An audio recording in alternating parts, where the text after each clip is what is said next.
Good afternoon. I want to thank you again for rejoining us in this study of the book of Isaiah, as may be the case. I'll ask, if you will, to be turning to chapter 20, and we're going to continue looking at the judgment, the burden against Egypt, and we'll include Ethiopia as it relates to this study. As is always the case, I want to back up just a little bit to make sure that we keep our study in context, to keep these things square in our mind.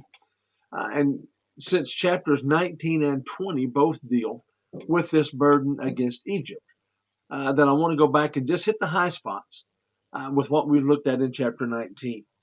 There you're looking at the beginning of that oracle against Egypt. And we see that message in chapters 19 and 20 as it relates to what's going to happen to Egypt. And it's going to be a sense of judgment that's portrayed. It's a burden in the sense that it's a difficult message that he delivers because things are indeed going to be rough for them. Remember also that this is likely a message for God's people as well, to discourage them from the alliances to which they've been so prone down through that history. The reality is that they continued to reject God. They sought alliances with these other countries. And through these messages from the book of Isaiah, from the prophecy of Isaiah, we're going to see that all of those failures are fruitless, because these nations are all going down uh, as a judgment from God as well. You see God's judgment against Egypt in verses 1 through 15 of chapter 19. We saw internal strife in 19, verses 1 through 4. We saw an economic collapse in verses 5 through 10. We see a political collapse in verses 11 through 15. All three of those are characteristic of that message that is delivered by Isaiah as it relates to what's going to happen to Egypt. Then you have God's plan. And this is what we looked at last week. That's verses 16 through 25 of chapter 19. 5 short paragraphs, and each one of those are characterized with the words "in that day." In other words, 5 times in that day is stated as to what is going to happen, what God's plan is for Egypt. First of all, Egypt is going to be terrified, verses 16 to 17. They're going to swear allegiance to the Lord, verse 18. They would worship the Lord, verses 19 through 22. There will be unhindered access for worship, verse 23. And then there's going to be unity in the Lord, verses 24 and 25. All of these things, especially that last phrase, are characterized by being a work of God's hands for this to happen. At what point in history did Egypt seek these alliances? This is why many believe, and I believe it is at least a very strong possibility, that many of these thoughts were messianic in nature. It was going to be during the time of the New Testament, the gospel age, when these things began to be seen. For example, there in the book of Acts, we see the Ethiopian eunuch seeking out God and offering worship and all of that sense. And so that's what we're going to be looking at as the possibility for fulfillment. And that is in the long run. We're going to see them acknowledge God in this case. Well, now in chapter 20, and this is a short chapter, we should easily be able to cover the remainder of this lesson, and then introduce the next section, because there's a little bit more history behind what we're going to be looking at in chapter 21 as it relates to the wilderness of the sea and the oracle that is said concerning the wilderness of the sea. Okay, so let's go ahead and read chapter 20 together, and then we'll move into this discussion. In the year that Tartan came to Ashdod, when Sargon the king of Assyria sent him, and he fought against Ashdod and took it.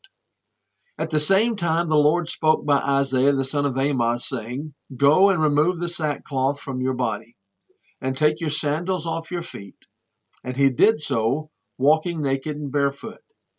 Then the Lord said, Just as my servant Isaiah has walked naked and barefoot 3 years for a sign and a wonder against Egypt and Ethiopia, so shall the king of Assyria lead away the Egyptians as prisoners and the Ethiopians as captives, young and old, naked and barefoot, with their buttocks uncovered, to the shame of Egypt.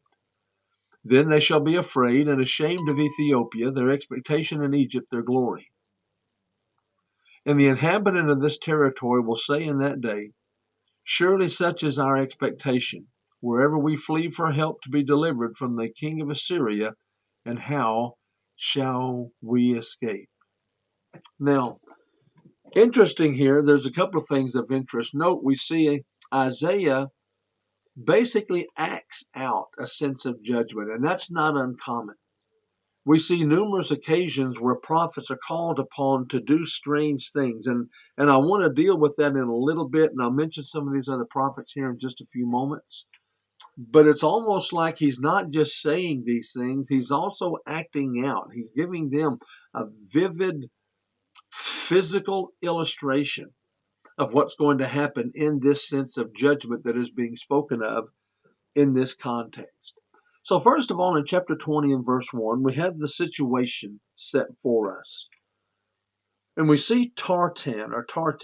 In the year that Tartan came to Ashdod, when Sargon, the king of Assyria, sent him, and he fought against Ashdod and took it. There's quite a bit of debate as to exactly what Tartan or Tartan means in the context. Some see that as a personal name, and others see it simply as a title, such as commander-in-chief. That's been the case regarding Potiphar. That's been the case regarding Pharaoh. As it relates to Hezekiah, Rabshakeh comes to him. In other words, there's several times throughout the Old Testament where we see a name that could go either way. It could be a personal name, or it could very likely simply be the title of one who is being sent. It doesn't do any harm to our context here, but I think it's important for us to note that this is not necessarily just a name of a man, but it's an officer and an official title of a man who was sent to do these things. In the Hebrew, that word for Tartan or Tartan designates one who is second in command only to the king. Now, in this case, contextually, as we look at this situation portrayed in verse 1, you've got Sargon, who is the king on this occasion. He's the king. Sargon II is the king of Assyria that's being addressed in that context. Now, as I said earlier, in 2 Kings chapter 28, verse 17, there are three names that are given, or three terms that are used for the officials that were sent to Hezekiah by King Sennacherib of Assyria. Those terms are Tartan, Rabsaris, and Rabshakeh. Rabsaris was an Assyrian title for a chief official who performed a variety of services for the king. Rabshakeh was an Assyrian word, probably meaning cupbearer. But again, nothing is ironclad there. There is a lot of speculation, but something for us to consider here. Now, Sargon II was king from 722 to 705 BC. Remember, it's in 722, 721 that we see Assyria coming against the 10 northern tribes of Israel, conquering them and carrying them away into Assyrian captivity. We're looking at Sargon being head in at least the beginning stages of that captivity. He is said to be one of the greatest kings in the line of the Assyrian kings. But he's mentioned by name only in this verse in history. Now, yes, we can take history books, we can take other timelines, we can take other writings, and we can see the Bible talking about a situation where he served as king at that time. But the point that is made, he's only called by name here in this passage as it relates to a literal meaning of that. Now, Sargon sent this commander, this Tartan by name, Tartan by position. He sent him to Ashdod. Now, remember, Ashdod was one of the 5 major cities of the Philistines, and he captured it, according to that verse. The ruler of Ashdod, of course, was just a puppet king. He was placed on the throne by Shabak, who was the Cushite king of Egypt at that time. So when Ashdod revolted against Assyria, Cush was heavily involved in that revolt. So we're looking at events that began about 713 BC and they ended about 711 BC when officially Ashdod fell to the Assyrians. Well, now let's look at the sign that is portrayed there as it relates to what's going to happen to Egypt in this context. There you got verse 2. Now, I'm going to go ahead and read verse 1 again because I love to keep the flow. In the year that Tartan came to Ashdod, when Sargon the king of Assyria sent him, and he fought against Ashdod and took it. At the same time, the Lord spoke by Isaiah the son of Amoz, saying, Go and remove the sackcloth from your body, and take your sandals off your feet. And he did so, walking naked and barefoot. So here we read God commanded Isaiah to basically take off all of his clothes and to walk barefoot. Now, there are those who call Isaiah's actions an enacted parable. There are those who doubt that he was completely nude. Maybe he wore only his undergarment. The language, the Hebrew language used might allow that to be the case. In reality, the detail is not as important as what's being depicted here, and the fact that he's enacting this event that is about to happen to Egypt. That was very typical for captives at work. And so if you lean toward the idea that he was wearing his undergarments, and it might very well be the case, I don't have a problem either way regarding the text. But simply he's enacting something that's going to happen.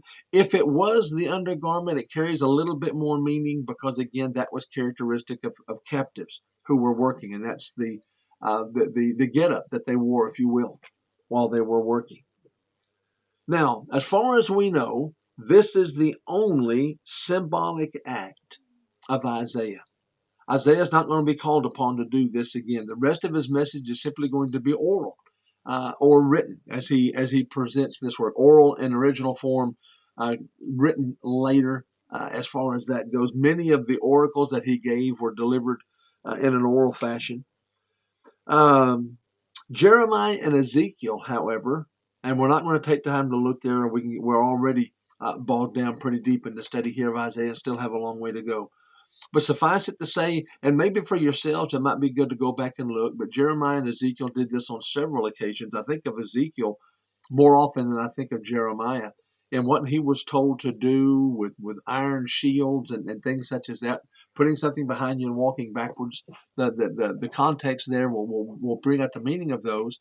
But I think it's interesting to see what some have called enacted parables, a better opportunity to learn, a better method of teaching for them to get this visual picture of what is going to happen. And that's exactly what Isaiah portrayed in that lesson.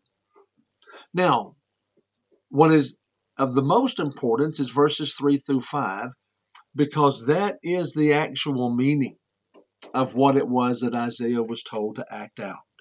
3 through 5. Then the Lord said, just as my servant Isaiah has walked naked and barefoot 3 years for a sign and a wonder against Egypt and Ethiopia, so shall the king of Assyria lead away the Egyptians as prisoners and the Ethiopians as captives, young and old, naked and barefoot, with their buttocks uncovered to the shame of Egypt. Then they shall be afraid and ashamed of Ethiopia, their expectation, and Egypt, their glory.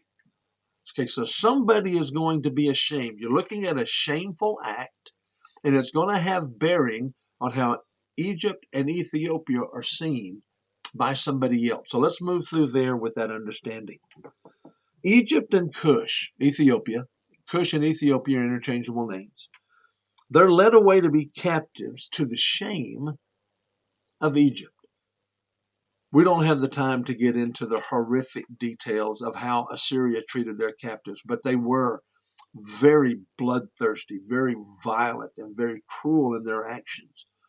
And oftentimes things were done to shame their enemies so that they would be seen in that light by their own people. When you look at the king of Egypt, the leaders of Egypt and Cush. You see the military prowess that many of these staked their confidence in are now going to be ashamed because of what they see. They're going to be led away as common captives. They're going to be stripped bare, and they're going to be made a shameful spectacle by many who would esteem them in other situations and other times.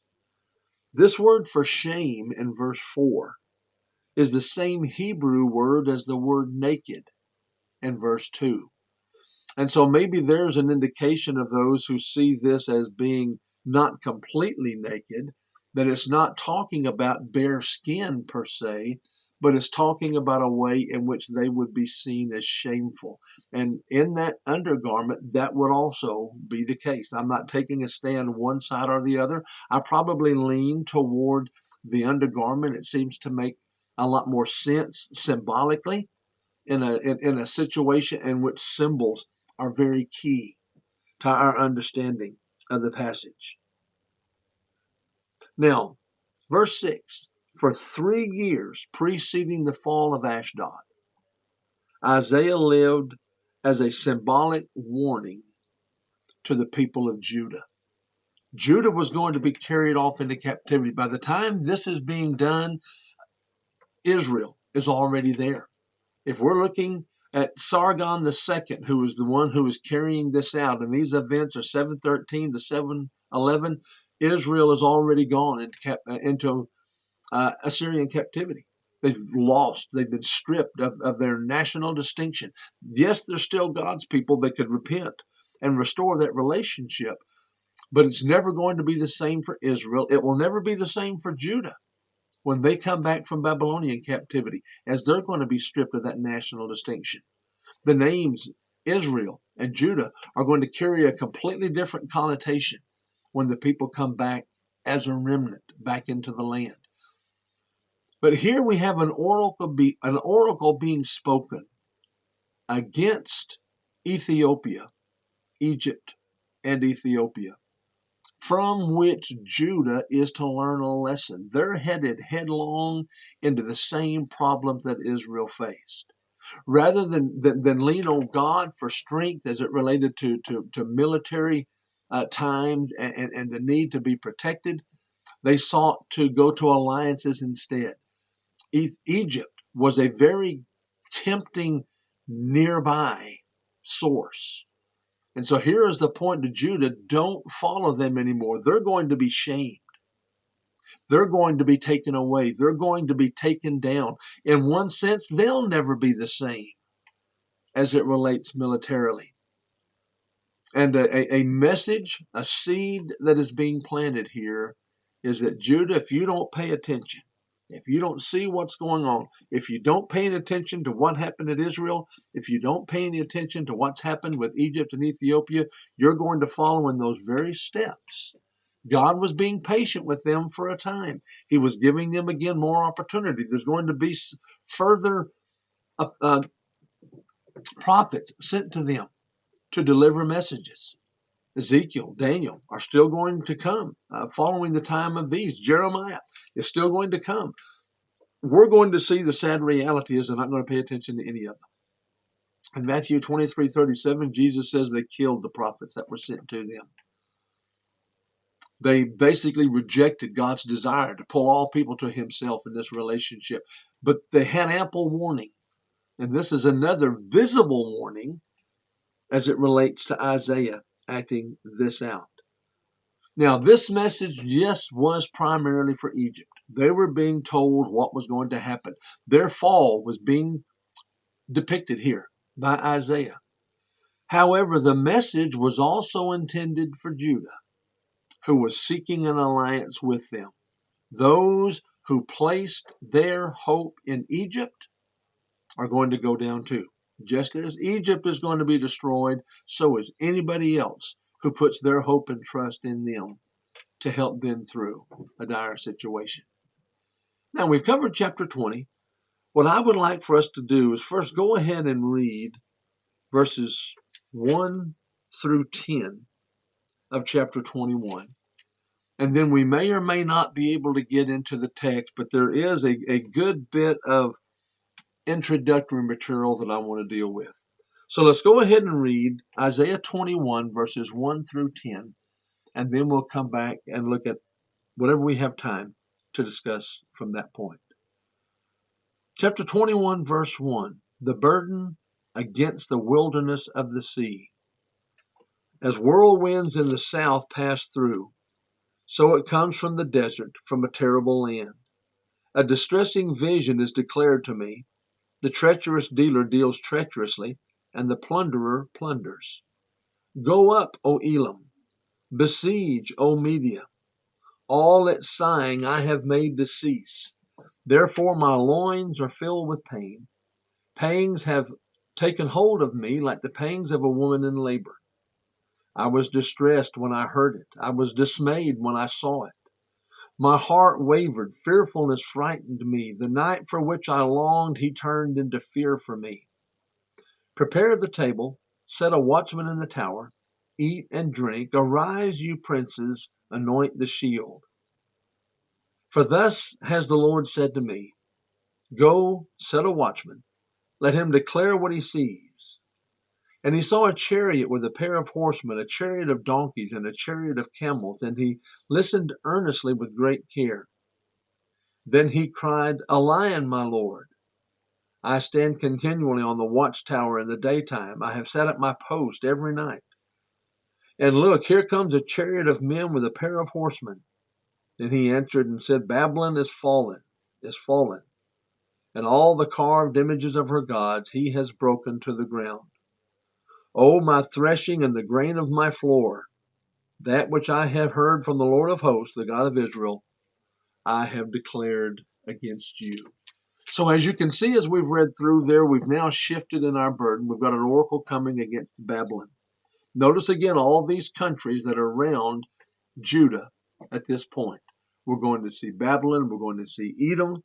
As we continue through chapter 1, we'll see Arabia. And then beginning in chapter 22, we're going to actually see the proclamation against Jerusalem. 13 through 23, these chapters all portray these judgments, these oracles, these burdens about all of these who are involved.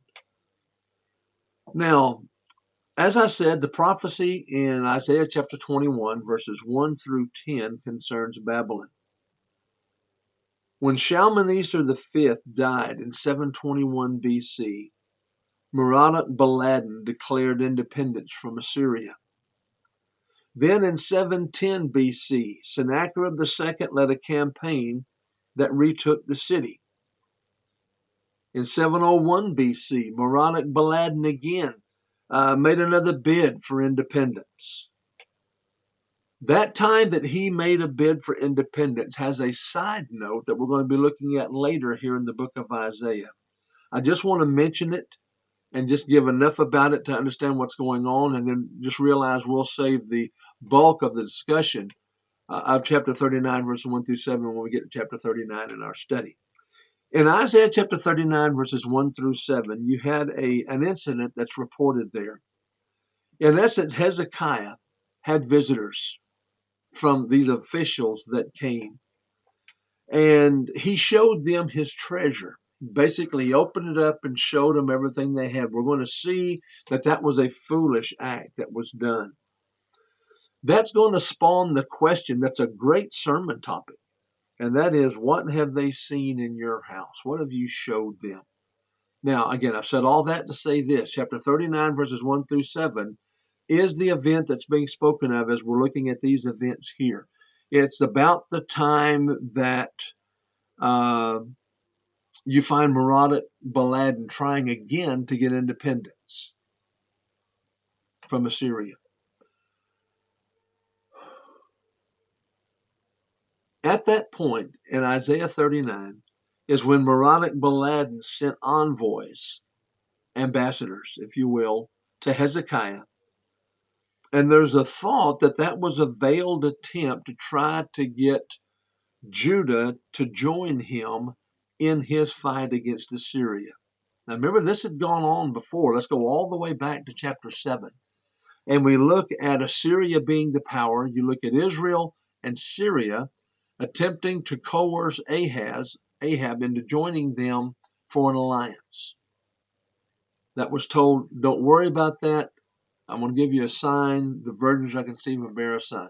In other words, alliances were nothing new in the area. So here's a thought again. Babylon now apparently is seeking to enlist Judah in an alliance against Assyria, and his trying to gain independence from them on this occasion. Again, we'll talk more about that when we get into chapter 39. In 695 BC, Sennacherib, who was then king of Assyria, led a siege that ended in the destruction of Babylon. Esarhaddon, who was the son of Sennacherib, rebuilt Babylon during his reign. So that was 681 to 669 BC. And the government of that city was fairly stable until about the middle of the 7th century BC. And that's when the grandson of Sennacherib, Ashurbanipal, advanced against the city, and he besieged it for 3 years. The king of Babylon, in despair, set the palace on fire, and he died in the flames of that fire. Well, Babylon grew in power in the waning years of the 7th century BC until Nabopolassar defeated the Assyrians and was made king. In 612 BC, the Babylonians destroyed Nineveh, which was the Assyrian capital. Nebuchadnezzar, who was the son of Nabopolassar, began to reign in 605 BC, 605, 606. And interestingly to me, as always, is that was basically the beginning of the campaigns that would bring Judah into captivity. 606 BC, 597, 586 were 3 different waves of departures when the then Babylonian king Nebuchadnezzar began this assault. So here is what we're seeing. We're seeing Assyria was a power. We see Babylon tried to gain independence. We see Babylon came to power themselves, and God used them to bring Judah into captivity. But what's being said here is they're going to go down too. Now, historically, as a preview, we'll see that this likely occurred with the Medo-Persians when Cyrus became that next world power, as we see the history of those events. Nebuchadnezzar ruled for 57 years, and he made Babylon one of the world's greatest cities. But 23 years after his death, Cyrus, the king of Persia, captured Babylon without destroying it. And he, in essence, brought the Babylonian kingdom to an end at that point. Now, we're probably going to start winding down right here. We have about a minute and a half left, but I don't want to get into the context and break it up that much. So bear with me as we kind of wrap this up now. What do we see through all of this? We see so many powerful lessons. We see the ultimate end of those who claim their power separate apart from God. We see the sovereignty of God portrayed in so many areas and in so many ways. We've seen it regarding all of these countries that are going to go down. As it relates to God's people, we see the division of the kingdom following the reign of Solomon. We see Israel, we see Judah, and we see them both going headlong into idolatry, rejecting God and looking for power elsewhere, seeking alliances with other people to make up, in their mind, what they needed for that military help. And here we have a lesson being shown. Everyone who rejects God in that capacity is going down. It happened to all of these countries round about. More recently, as we've been studying today, it happened to Egypt and Ethiopia. We also see that it is going to happen to Babylon in prophecy, as we look at here. It's going to happen to Judah when we see all of those things take place. I hope that we continue to be interested in the historical studies that provide so much insight into our text. Thank you for your attention. Thank you for your patience. And until next time, God bless you.